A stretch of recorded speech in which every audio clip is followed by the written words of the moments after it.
Hello student, class 12th maths का board exam 2025 का question paper है। तो ये आपका बिहार बोर्ड एग्ज़ाम 2025 का सोल्यूशन करेंगे हम। तो मैथ्स का क्वेश्चन पेपर है क्लास 12th का, तो अदर बोर्ड एग्ज़ाम के लिए भी इम्पॉर्टेंट है। अच्छी तरह से देख लीजिए एंड जिनका एग्ज़ाम हो चुका है वो अपने आंसर चेक कर सकते हैं। तो चलिए इनके सोल्यूशन सॉल्व करते हैं, आंसर्स सॉल्व करते हैं। तो कैसा गया एग्ज़ाम ये भी कमेंट करके बताइएगा। तो सबसे पहले हम इसका सेक्शन ए करेंगे, ऑब्जेक्टिव टाइप क्वेश्चंस, जिसमें 50 क्वेश्चंस होंगे। तो चलिए स्टार्ट करते हैं इनके सॉल्यूशंस एंड अपने आंसर चेक करके कमेंट करके भी बताइएगा कैसा, कितने सही है आपके एंड कैसा गया आपका एग्ज़ाम। एंड बाकी बोर्ड्स के लिए भी इम्पॉर्टेंट है, इसलिए अच्छी तरह से इसे समझ के डिटेल सोल्यूशन होगा, कंसेप्ट के साथ होगा। तो इसे अच्छी तरह से आप समझ लीजिए ताकि आपके बोर्ड के लिए भी यूज़फुल हो सके।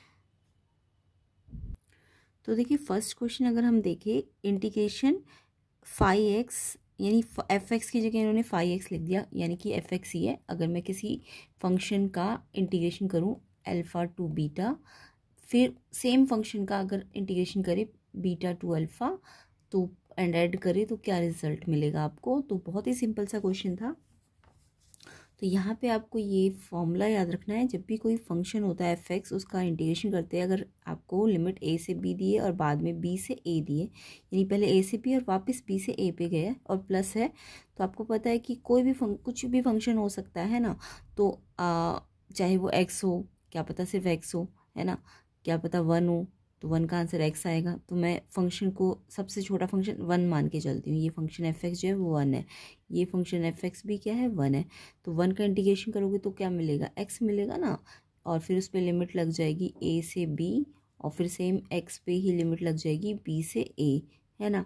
तो अब x की जगह एक बार आप b रखो, फिर माइनस, फिर पहले अपर लिमिट रखते हैं x की जगह पे, फिर लोअर लिमिट रखते हैं, तो ये माइनस है। सेम ऐसे यहाँ पे भी x आया, क्योंकि 1 का इंटीग्रेशन तो x होगा ना। सबसे सिंपल मैंने फंक्शन मान लिया, तो ये जो होगा वही वहाँ लेना है ना। तो अब यहाँ पे पहले अपर लिमिट रखो a, फिर माइनस, फिर इस x की जगह b रखो, माइनस करते हैं ना, पहले अपर फिर माइनस लोअर। तो ये देखो b भी प्लस माइनस कट गया और a भी प्लस माइनस कट गया, यानी कि कुछ नहीं बचेगा। तो जब भी ऐसा कुछ हो, सेम फंक्शन हो और एक बार a से b हो फिर b से a हो, वापस वहीं पे जाए और प्लस करना हो, तो उसका जो आंसर आता है इंटीग्रेशन का वो 0 होता है। याद रखना, ऑप्शंस वाले क्वेश्चन है इसलिए आपको थोड़ा बहुत याद भी रखना है। तो इसका आंसर क्या होगा 0, ऑप्शन सी करेक्ट होगा। तो किन किन बच्चों का ये आंसर सही है कमेंट करके मुझे बताएंगे। एंड अदर बोर्ड वालों के लिए भी बहुत इंपॉर्टेंट है, तो अच्छी तरह से प्रैक्टिस भी कर लीजिएगा। नेक्स्ट क्वेश्चन पे आते हैं। नेक्स्ट क्वेश्चन है आपका, देखो यहाँ पे d/dx करना है। अब ये सिर्फ ये ब्रैकेट नहीं है, ये आपको दिख रहा है, ये जब स्ट्रेट लाइन होती है तो ये डिटर्मिनेंट होता है ना। तो इस डिटर्मिनेंट को पहले सॉल्व कीजिए एंड देन जो भी रिजल्ट आएगा उसका d/dx करना था। तो यहाँ पे ब्रैकेट नहीं है, ध्यान रखना ये आपका, ये मैट्रिक्स भी नहीं, ये स्ट्रेट लाइन होती है तो ये डिटर्मिनेंट होता है। अब कोई भी 2 इंटू 2 ऑर्डर का अगर कोई डिटर्मिनेंट है 2 इंटू 2 ऑर्डर का, तो आप कैसे इसका डिटर्मिनेंट सॉल्व करते हो, पहले इसको इससे मल्टीप्लाई करते हो ना, फिर x का x से मल्टीप्लाई करो x स्क्वायर, फिर 2 को x से मल्टीप्लाई करो 2x और बीच में माइनस है ना, मतलब a1 1 a1 2 a2 1 a2 2। तो कैसे करते हो, पहले इसको इससे मल्टीप्लाई फिर माइनस फिर इसको से मल्टीप्लाई। तो यही हमने डिटर्मिनेंट सॉल्व किया है एंड देन इसका डेरिवेटिव कर दो जो रिजल्ट आया है। तो एक्स स्क्वायर का डेरिवेटिव करो, तो यहाँ पे आपको डेरिवेटिव का रूल पता है ना, ये पावर तो आगे आ जाएगी और एक्स पे 2 पावर की जगह 1 कम हो जाएगी, यानी एक्स की पावर 1 हो जाएगी। और 2x में 2 तो एज इट इज़, एक्स पे 1 है तो इसका 0 पावर हो जाएगा, तो यानी आंसर 2 आएगा इसका, यानी ये रिजल्ट है 2x - 2। तो सिंपल सा, आई होप सबको डिटर्मिनेंट सॉल्व करना भी आता है और उसका डिफरेंशिएशन करना भी आता ही होगा। तो ऑप्शन बी इसका आंसर था, बिल्कुल ईजी सा क्वेश्चन था। तो ऑप्शन बी 2x - 2 इसका आंसर है। नेक्स्ट क्वेश्चन पे आते हैं। नेक्स्ट क्वेश्चन भी यही है, देखो डेरिवेटिव भी फाइंड करना है। पहले आप इस लिमिट को सॉल्व कर लो, तो लिमिट सॉल्व करनी भी आई होप सबको आती होगी। पहले आप इसको लिमिट को सॉल्व करो, देखो यहाँ पे x की पावर n है, फिर -1 n+1, तो n के लिए लिमिट है n टेंस टू 1, तो n 1 रखो यहाँ पे। तो हम जब पहले इसको सॉल्व करेंगे देन डेरिवेटिव फाइंड करेंगे। तो हमने n की जगह 1 रखा, तो x पे n की जगह 1 रख दिया एंड देखो ये पूरा, अच्छा ये -1 अलग से है। तो देखिए जब हम x पे पावर n है और ये -1 अलग से है, तो x पे n की जगह तो 1 पुट किया है ना, तो x की पावर 1 -1 अलग से और फिर n की जगह फिर से 1 रखा, 1 + 1, तो ये 1 + 1 तो क्या हो जाएगा 2, यानी कि हम लिख सकते हैं ना 1/2 अलग से, ये अपॉन में 2 है तो यानी 1/2 और अंदर क्या बचा है x - 1। और ये आपका सॉल्व करके लिमिट को सॉल्व करके आया। अब आपका इसको d/dx भी करना है। तो यहाँ पे d/dx जब मैं इसका करूँगी तो पहले हाफ को अंदर दोनों से मल्टीप्लाई कर देते हैं, हाफ x हो जाएगा और हाफ 1 से मल्टीप्लाई होगा तो हाफ हो जाएगा। और फिर d/dx इसका भी करो और इसका भी करो, तो हाफ x का तो हाफ होगा, हाफ का कांस्टेंट का 0 होगा, तो यानी हाफ आंसर होगा। बी ऑप्शन इसका आंसर है। तो ध्यान रखना ये x पे पावर n है, ये -1 अलग से है, तो इसलिए x - 1 और हाफ भी बचेगा और फिर इसका डिफरेंशिएशन करोगे तो हाफ आंसर होगा। ऑप्शन बी इसका करेक्ट आंसर है। तो किस किस बच्चे का आंसर ये आया है कमेंट करके ज़रूर बताना। ऐसे ही डिटेल सोल्यूशन और कंसेप्ट आपको मिलेंगे प्लेलिस्ट के अंदर, तो प्लेलिस्ट का लिंक मैं डिस्क्रिप्शन में डाल दूँगी, जो कि आपके बोर्ड के लिए बहुत ज़्यादा इंपॉर्टेंट है, तो उससे अच्छी तरह से देख लेना, प्रैक्टिस कर लेना अच्छी तरीके से। नेक्स्ट क्वेश्चन देखो, इसमें भी डेरिवेटिव फाइंड करना है। पहले आप अंदर इसको ब्रैकेट को सॉल्व कर लो, देन उसका डेरिवेटिव फाइंड करोगे। तो यहाँ पे कुछ लॉग की प्रॉपर्टीज़ आपको लगानी है। तो देखो यहाँ पे लॉग का बेस जो है वो 3 है और यहाँ पे लॉग का बेस x है, तो क्यों ना हम लॉग के बेस को चेंज कर दे। तो देखो लॉग का बेस जब भी चेंज करना होता है तो यहाँ पे देखो लॉग बेस 3 है ना, तो मैं इसको अगर लॉग बेस 10 में लाना चाहती हूँ, तो जब भी कोई ऐसा टाइप हो लॉग बेस a b, तो उसको कैसे उसका बेस चेंज कर सकते हो आप। तो इसमें प्रॉपर्टी याद रख लेना, पहले लॉग b यानी कि पहले ये वाला आएगा लॉग बी अपॉन में, फिर लॉग ये नीचे आ जाएगा, ठीक है, ऐसे याद रखना। तो पहले लॉग बी, फिर ये बेस 10 है, यहाँ कुछ नहीं है तो यहाँ भी बेस 10 है, तो लॉग ए। तो इसमें मैंने यही किया है।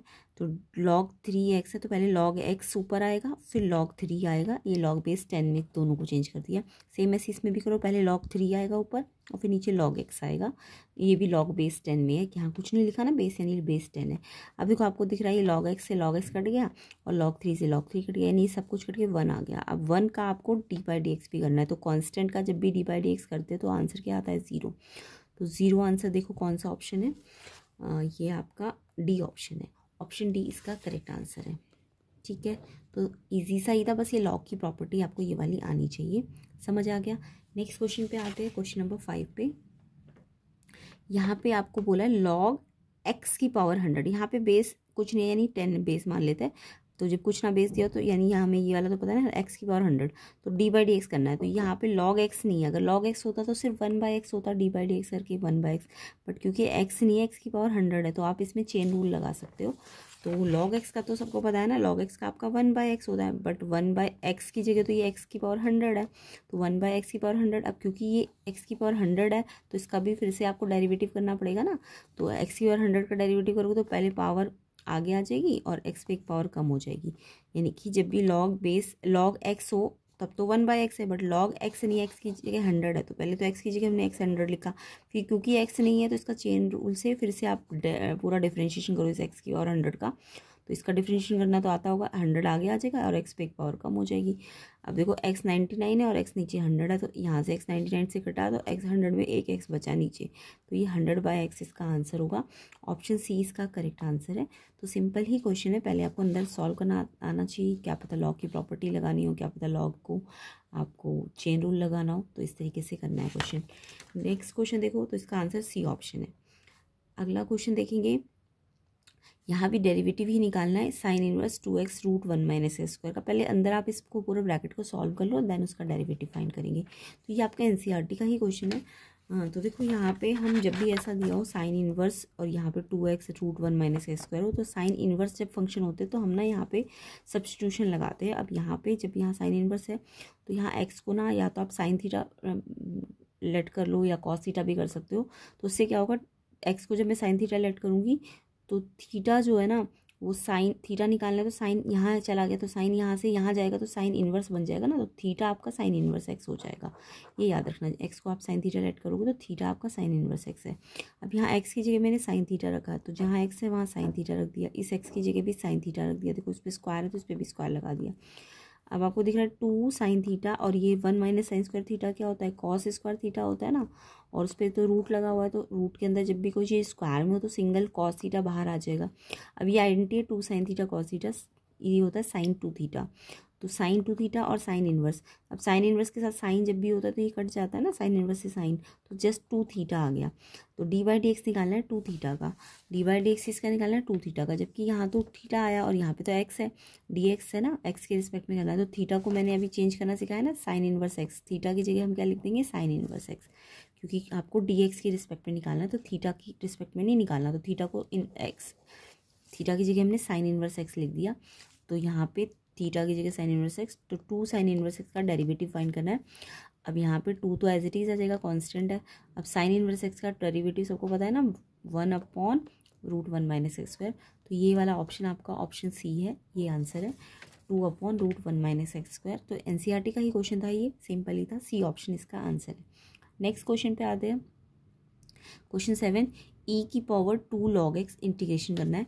तो यहाँ पे ई की प्रॉपर्टी, जब भी आपको ई और लॉग एक साथ दिख रहा हो ना, तो आपको ई, ये पावर को यहाँ से हटा के यहाँ भेज देना है, ताकि ई और लॉग एक साथ आ जाए, है ना।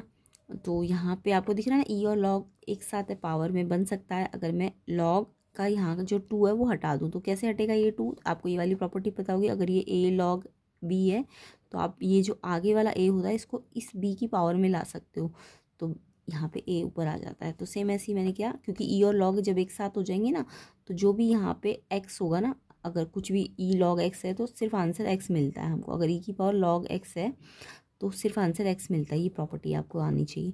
तो ई लॉग एक साथ लाने के लिए 2 को हटाना पड़ेगा, 2 को हटाना यानी कि 2 आ गया लॉग के, तो ये इस पे पावर पे चला जाता है। अब ये ई और लॉग एक साथ हो गए, तो ये जो पूरा लॉग के साथ है वही आपका आंसर हो जाएगा ना, एक्स स्क्वायर। अब ये आंसर आया नहीं, इंटीग्रेशन भी करना है आपको, तो एक्स स्क्वायर का इंटीग्रेशन तो आता है सबको, जितनी पावर होती है उसमें एक पावर बढ़ा दो, तो 2 की जगह 3 हो जाएगा, और जो पावर ऊपर होगी वही नीचे आ जाती है ना।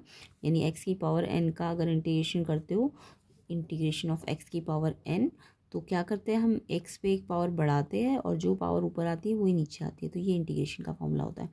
तो और साथ में कोई कांस्टेंट भी होता है ना, तो ये आंसर जो है x3/3 + k, सी ऑप्शन इसका करेक्ट आंसर है।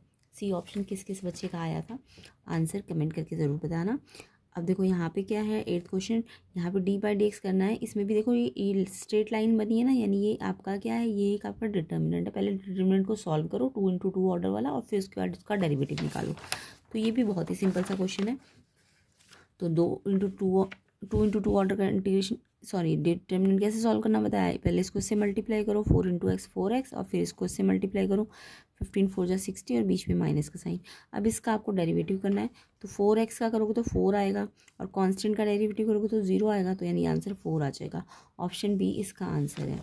तो इसका आंसर क्या है, ऑप्शन बी 4। नेक्स्ट क्वेश्चन देखो, x की पावर m है, फिर x की पावर n है, और उसका इंटीग्रेशन करना है। तो पहले x बेस सेम है ना, तो मल्टीप्लाई में बेस सेम होते हैं तो पावर ऐड हो जाएगी, तो पहले से सिंप्लीफाई कर लो। देखो सेम ही बेस है x, तो x को एक बार लिख दो, और पावर क्या हो जाएगी, इनटू है ना यहाँ पे, तो ये प्लस हो जाएगी पावर। तो एक्सपोनेंट के रूल सबको आते होंगे। अब इंटीग्रेशन करना है x की पावर m + n का, तो अभी मैंने थोड़ी देर पहले बताया आपको, x की पावर n का अगर इंटीग्रेशन करना है तो x पे जो भी पावर है उसमें एक जुड़ जाता है, और जो ऊपर आता है वही नीचे आ जाता है। तो यहाँ पे ये पावर है तो इसमें एक पावर जोड़ दो, यानी m + n पे एक पावर जोड़ने का मतलब +1 कर दो, तो जो ये ऊपर आएगा वही नीचे आ जाएगा, और साथ में कुछ कांस्टेंट आएगा। तो ये इसका आंसर है, जो कि ऑप्शन सी है। तो ऑप्शन सी इसका करेक्ट आंसर है, ठीक है। 9th का आंसर सी ऑप्शन। किस किस बच्चे ने किया कमेंट करके बताएंगे। 10th क्वेश्चन देखिए, यहाँ भी देखो बेस ई दोनों में सेम है, तो यहाँ इनटू है तो ये पावर भी जुड़ जाएंगी।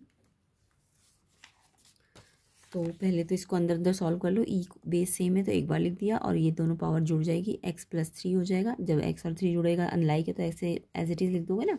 अब ये e की पावर x का इंटीग्रेशन सबको पता होगा, कोई भी e की पावर x है उसका आंसर ex ही आता है, तो इसका आंसर सेम यही आएगा।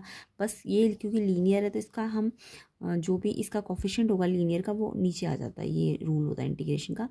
पहले e linear function as it is, e का जो भी एक्स होगा वो एज इट इज़ आएगा, बस ये लीनियर फंक्शन है तो इसके आगे जो एक्स का कोफिशिएंट होगा वो नीचे आ जाता है, एंड साथ में सम कांस्टेंट। तो ये आंसर आपका ऑप्शन सी में मिल जाएगा, ई x + 3 + कांस्टेंट। तो ये आंसर 10th का है, सी ऑप्शन। किस किस बच्चे ने ये आंसर किया है ये आप कमेंट करके बताइएगा मुझे। 11th क्वेश्चन आपका लिमिट है इंटीग्रेशन पे 0 to a एंड इसको सिंप्लीफाई करना था। तो ये क्वेश्चन भी आपका एनसीईआरटी लेवल का ही था। तो यहाँ पे थोड़ा सा डिफिकल्ट क्वेश्चन था, थोड़ा लेंथी था, तो अगर आपके पास ज़्यादा टाइम नहीं था तो आप इसे छोड़ भी सकते थे, बट मैं फिर भी आंसर बता देती हूँ इसका कैसे करना था ये। तो यहाँ पे जब भी ऐसा हो ना रूट ए स्क्वायर माइनस एक्स स्क्वायर, तो एक्स को आप ना सिर्फ साइन थीटा मत लेट करना आप, इसमें यहाँ ए है ना तो यहाँ ए साइन थीटा लेट किया करो। तो इससे साइन थीटा मेरा आ जाएगा एक्स बाय ए, है ना। साइन थीटा अगर निकालना है तो एक्स बाई ए आ जाएगा ना, ए डिवाइड में चला जाएगा और थीटा आ जाएगा आपका, ये साइन यहाँ से यहाँ भेज दो तो साइन इनवर्स एक्स बाई ए। अब थोड़ा सा देखो, अब यहाँ से मैंने क्या किया है, एक्स की जगह तो क्या लिख दिया ए साइन थीटा, जहाँ जहाँ एक्स है यहाँ भी एक्स है तो इस पे स्क्वायर है तो ए साइन थीटा पे स्क्वायर लगा दिया एंड ए स्क्वायर दोनों में से क्या ले लिया, कॉमन ले लिया। तो अंदर इसमें से 1 बचा और यहाँ पे साइन स्क्वायर थीटा बचा और पूरे पे स्क्वायर रूट था। अब ए स्क्वायर मल्टीप्लाई में आ चुका है, पहले माइनस में था तो बाहर नहीं ला सकते थे रूट से, बट अब मल्टीप्लाई में स्क्वायर जब भी मल्टीप्लाई में हो तो उसमें से सिंगल बाहर आ जाएगा ना 2a, ये 2 तो ऑलरेडी बाहर है, ये इस ए स्क्वायर रूट के अंदर मल्टीप्लाई में तो ये a बाहर आ गया एंड यहाँ भी एक a है। अच्छा देखो, जब आपने एक्स को a साइन थीटा लेट किया था तो आपका dx क्या आएगा, देखो dx आ जाएगा a as it is sine theta का क्या होता है डिफ्रेंशिएशन कॉस थीटा, क्योंकि आप इसको किसकी रिस्पेक्ट में कर रहे हो, थीटा की रिस्पेक्ट में कर रहे हो ना, dx बाई डी थीटा। तो dx को भी रिप्लेस करना पड़ेगा a कॉस थीटा में, तो dx की जगह हमने क्या रख दिया a cos theta D theta. तो जब x को रिप्लेस किया तो dx भी यहाँ से इसका डिफ्रेंशिएशन किया तो dx क्या आ गया a कॉस थीटा। तो यहाँ भी मैंने dx की जगह a cos theta D theta लिख दिया है। तो देखो अब आपका इस ए से ये वाला ए कट गया, कॉस थीटा से कॉस थीटा कट गया, तो ये ए बाई 2 बचा और साथ में साइन थीटा बचा और साथ में ये लिमिट, देखो लिमिट भी चेंज होएगी क्योंकि यहाँ पे आपने ये एक्स को थीटा में किया है तो आपका क्वेश्चन थीटा में आ गया। तो एक्स अगर ए था तो एक्स को ए रखो तो ए से ए कट गया, साइन थीटा 1 कब होता है, जब पाई बाई 2 होता है, और फिर 0 एक्स की जगह 0 रखो तो ए साइन थीटा 0, यानी साइन थीटा 0 कब होता है 0 पे। तो यानी लिमिट आपकी ये चेंज हो गई, तो ये लिमिट लग जाएगी और फिर आप इसको कैंसिल तो मैंने बता दिया, a बाई 2 तो कांस्टेंट उसे बाहर ले लो, साइन थीटा का इंटीग्रेशन कर दोगे तो a बाई 2 कांस्टेंट बाहर, साइन थीटा का इंटीग्रेशन माइनस कॉस थीटा होता है और फिर लिमिट 0 to पाई बाई 2 है। एक बार अपर लिमिट लगाओ, थीटा की जगह माइनस है ना इस पे लगा हुआ, तो थीटा की जगह पाई बाई 2 रख दिया और फिर वैसे तो फॉर्मूला माइनस होता है बट जब माइनस और यहाँ भी माइनस है इसलिए 2 माइनस माइनस प्लस हो जाएंगे। अपर लिमिट रख के फिर लोअर लिमिट को माइनस करना चाहिए, बट माइनस और यहाँ भी माइनस इसलिए ये प्लस का साइन बन जाएगा और फिर लोअर लिमिट रखो, थीटा की जगह कॉस 0 हो जाएगा। अब कॉस पाई बाई 2 की वैल्यू तो 1 होती है ना, कॉस 90 की वैल्यू कितनी होती है, सॉरी कॉस 90 की वैल्यू 0 होती है ना, ये 0 हो जाएगा और प्लस कॉस 0 की वैल्यू 1 होती है तो ये 1 आ जाएगा यहाँ पे, a बाई 2 1 से मल्टीप्लाई होके 1 a बाई 2 आंसर आ जाएगा ऑप्शन बी। तो आई होप सबका भी यही आंसर आया होगा, a बाई 2 इसका आंसर है बी ऑप्शन। नेक्स्ट क्वेश्चन देखो, d x upon root x 0 to a, बहुत ही सिंपल है, 1 बाई रूट एक्स को आपको इंटीग्रेशन करना है। तो 1 बाई रूट एक्स का मतलब क्या है, 1 बाई रूट एक्स है तो इस रूट एक्स को अगर मैं ऊपर लाती हूँ, देखो रूट एक्स का मतलब सबको पता है ना हाफ पावर होता है, जब भी रूट लगाओ तो हाफ पावर होती है, तो अगर ये एक्स आप ऊपर लाते हो तो ये पावर प्लस हाफ की जगह माइनस हाफ हो जाएगी, रेसिप्रोकल कर दिया ना आपने, तो एक्स की पावर माइनस हाफ हो गई। अब इसका वही वाला फॉर्मूला लगा दो, एक्स पे जो भी पावर हो उसमें एक पावर जुड़ जाती है इंटीग्रेशन करने पे और फिर n+1, तो यहाँ पे माइनस हाफ पे एक पावर जुड़ गई और जो ऊपर आएगी वही नीचे आ जाएगी। अब 1 में से हाफ माइनस करो तो हाफ प्लस का बचा, नीचे भी हाफ प्लस का बना और ये हाफ डिवाइड हो रहा है तो रेसिप्रोकल होकर 2/1 बन जाएगा ना, नीचे ऊपर आएगा, यहाँ हाफ है तो रेसिप्रोकल होकर 2/1 और फिर ये रूट एक्स हो जाएगा एक्स का हाफ और फिर इस पर लिमिट लगा दो, पहले अपर लिमिट लगाओ तो रूट ए एंड 0 लगाओगे तो 0 हो जाएगा, मतलब अपर माइनस लोअर, एक्स की जगह रखा पहले अपर और फिर लोअर।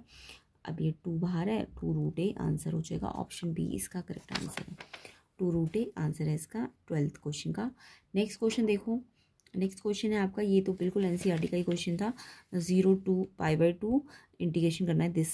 तो जब भी 0 to सम एक्स होता है 0 to a होता है तो और आपको इस टाइप के कुछ पावर वाले फंक्शंस दिखते हैं तो आप क्या करते हो, सबसे पहले इसको आई मान लेते हो ना, और इसको तो याद ही रख लिया करो इसका आंसर ना, जब भी ये 0 to पाई बाई 2 होगा ना आंसर पाई बाई 4 आएगा, इसको याद रखा करो इस टाइप के क्वेश्चंस को। तो 0 to पाई बाई 2, अब मैंने क्या करा, इसमें ये वाला फॉर्मूला लगा दिया, ये वाली प्रॉपर्टी, अगर एफ एक्स में 0 to a है तो मैं इसमें एक्स की जगह a माइनस एक्स से रिप्लेस कर सकती हूँ। तो फंक्शन अगर a माइनस एक्स और लिमिट वही, तो ये दोनों इक्वल होते हैं। तो यहाँ जहाँ जहाँ x है वहाँ a क्या है, पाई बाई टू माइनस एक्स रख दिया। तो जहाँ x था वहाँ a माइनस एक्स यानी पाई बाई टू माइनस एक्स, यहाँ भी x है तो पाई बाई टू माइनस एक्स, यहाँ भी x है तो पाई बाई टू माइनस एक्स। ये i था, ये भी i है। अब इस कॉस 90 माइनस थीटा का फॉर्मूला आपको पता है, साइन थीटा और रूट भी लगा है। फिर sine 90 minus theta cos theta root, cos 90 minus theta sine theta root. अब ये भी देखो आई है और ये भी आई है। इसको फर्स्ट इक्वेशन लेट करना था, इसको सेकंड। इन दोनों इक्वेशंस को ऐड करो, आई और आई को ऐड करोगे 2i हो जाएगा इंटीग्रेशन, और इंटीग्रेशन को ऐड करोगे तो 2 इंटीग्रेशन हो जाएगा।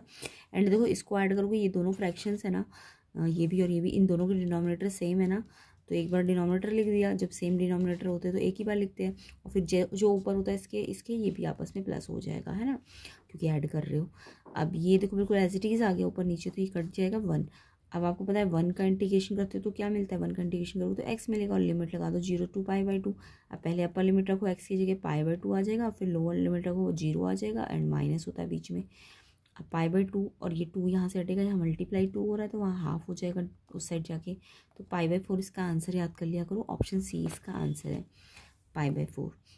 ठीक है, जब पाई बाई 2 होता है तो आंसर पाई बाई 4 आएगा। नेक्स्ट क्वेश्चन देखो, ये भी बिल्कुल ऐसा ही है, एज इट इज करना था इसको भी। जब भी 0 टू पाई बाई 2 हो तो मोस्टली ऐसे ही क्वेश्चन ऐसी होंगी, सेम वही। आई को इसको आई मान लिया, फिर यही वाली प्रॉपर्टी लगा दी, जहाँ x है वहाँ पे a माइनस एक्स यानी पाई बाई टू माइनस एक्स रख दिया। अब 1090 माइनस थीटा कॉट थीटा होता है। अब ये फर्स्ट इक्वेशन है, ये सेकंड इक्वेशन है, दोनों इक्वेशंस को आपको ऐड करना है। तो i और i को ऐड करो 2i, log 10x में log cot x प्लस हो जाएगा। अब log की प्रॉपर्टी होती है log a plus log b होता है अगर, तो log एक बार लिख के उसे मल्टीप्लाई में लिख देते हैं दोनों को।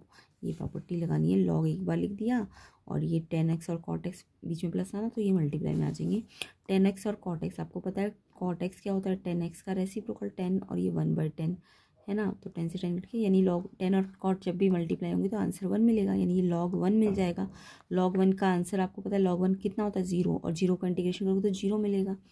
ये देखो 1 है, और log 1 कितना होता है 0, तो ये 0 का इंटीग्रेशन तो 0 ही आएगा। 2i अगर 0 है तो i, ये 2 यहाँ आके डिवाइड होकर 0 ही आंसर देगा, ऑप्शन सी इसका आंसर है। तो सिंपल से क्वेश्चन ही है, अगर आपने अच्छी तरह से किए होंगे तो बिल्कुल करेक्ट आंसर मिल जाएंगे, सी ऑप्शन इसका आंसर है। नेक्स्ट क्वेश्चन EX DX, बहुत ही सिंपल सा क्वेश्चन है। EX का इंटीग्रेशन तो EX ही होता है, फिर ये 0 to 1 लिमिट लगा दो। पहले अपर लिमिट x की जगह रखो, E1 हो जाएगा, माइनस फिर लोअर लिमिट 0, तो E0, जब भी किसी बार 0 तो 1 मिलता है ना, तो E-1 इसका आंसर है, ऑप्शन सी करेक्ट है। E-1 ऑप्शन सी इसका करेक्ट है। नेक्स्ट क्वेश्चन देखेंगे, 0 to pi by two sine x cos x. इसमें आपको जब भी दो फंक्शन मल्टीप्लाई में होते हैं तो वैसे तो आइलेट वाला फॉर्मूला लगता है, बट दोनों ही ट्रिग्नोमेट्रिक फंक्शन है तो आप इसमें आइलेट नहीं लगाओगे, आप इसमें आइडेंटिटी बनाओगे। तो आइडेंटिटी कब बनती है, जब यहाँ पे 2 दे दिया जाए, 2 साइन एक्स कॉस एक्स की, इसकी आइडेंटिटी होती है साइन 2x की ना। तो यहाँ पे मैंने 2 यहाँ पे अगर अपनी तरफ से दिया है तो 2 मल्टीप्लाई दिया है तो डिवाइड में भी देना पड़ेगा, है ना। तो 2 मल्टीप्लाई किया और 2 ही डिवाइड किया, तो हाफ बाहर ले लिया। अब ये आइडेंटिटी हो गई साइन 2x की। अब आपका साइन 2x सिंगल फंक्शन आ गया ना, सिंगल फंक्शन का साइन x का क्या होता है इंटीग्रेशन, कॉस x माइनस में, बट x की जगह 2x है तो इसलिए हमने 2x लिखा है, और x का जो भी कोफिशिएंट होता है वो नीचे आ जाता है इंटीग्रेशन में, और फिर लिमिट लगा दोगे। पहले अपर लिमिट लगाओ, 2x की जगह हमने पाई बाई 2 रखा, और इसमें माइनस का साइन है। अब देखो माइनस फॉर्मूले का होता है, अपर माइनस लोअर, अब लोअर पे भी अलग से माइनस लगा हुआ है तो ये माइनस माइनस प्लस हो जाएगा। cos 2 x की जगह 0 रख दिया, अपर पहले x की जगह पाई बाई 2 रखना है इस थीटा पे, और फिर ऐसे लोअर पे इस थीटा पे 0 रखना है। 2 से 2 कट गया थीटा पे, तो cos पाई की वैल्यू 1 होती है, माइनस का 1, और बाहर भी एक माइनस है इसलिए +1 हो गया, और cos 0 बन गया ना ये, तो cos 0 की वैल्यू 1 होती है। अब +1 2 हो जाएगा, और ये 1/4 क्यों है, क्योंकि ये 2 भी यहाँ जाके डिवाइड, यहाँ भी नीचे था तो यहाँ आ गया तो ये 4 बन गया। अब ये 1/4 2 से मल्टीप्लाई करो, 2 1 2 2 तो 1/2 आंसर है। 1/2 आंसर आप देख लो कौन सा ऑप्शन है, ये आपका ऑप्शन बी है, ऑप्शन बी इसका आंसर। तो कमेंट करके बताना किस किस का आंसर ऑप्शन बी आया, हाफ। नेक्स्ट क्वेश्चन देखो, क्वेश्चन नंबर 17, ये बहुत ही सिंपल क्वेश्चन है, 0 to 1। इन सबके पहले इंटीग्रेशन कर लो, सब ऐड में ना सबके अलग अलग इंटीग्रेशन कर लो। तो ये तो करने ही आते होंगे। एक्स का इंटीग्रेशन करूँ, एक्स पे एक पावर है तो 2 पावर हो जाएगी और 2 नीचे आ जाएगा। सेम ऐसे 2x, 2 बाहर, और x पे एक पावर है तो 2 पावर और 2 ये जो पावर है वो नीचे आ जाएगी। 3 एज इट इज़, एक्स पे 2 पावर की जगह 3 हो जाती है, इंटीग्रेशन में एक बढ़ जाती है ना, और ये 3 भी नीचे आ जाएगा। 4 एज इट इज़, एक्स पे 3 की जगह 4 हो जाएगा क्योंकि एक बढ़ जाएगी, और 4 जो ऊपर आया वो नीचे आ जाएगा। 4 से 4 कट गया, 3 से 3 कट गया। ये भी हाफ एक्स स्क्वायर है, ये 1x² है, हाफ और 1x² लाइक टर्म्स है ना, तो ये 3/2x², एंड ये तो कट गया तो ये x3 आ जाएगा और ये x4 आ जाएगा। अब लिमिट पुट कर देना, पहले अपर लिमिट इस x की जगह रख दो, तो 3/2x की जगह 1 का स्क्वायर, 1 का क्यूब, 1 का 4, फिर माइनस लोअर लिमिट रखूँगी तो ये भी 0 हो जाएगा, ये भी 0 हो जाएगा, ये भी 0, तो इसलिए 0 लिख दिया। तो ये आंसर सॉल्व कर लेना एलसीएम लेके, तो 7/2 इसका आंसर है, ऑप्शन सी। तो किस किस का आंसर 7/2 आया है ऑप्शन सी, कमेंट करके बता देना। नेक्स्ट क्वेश्चन नंबर 18 देखेंगे। ये आपका जो ऑड फंक्शन होता है ना, वो वाला रूल लगेगा इसमें। देखो इसमें आप क्या करोगे,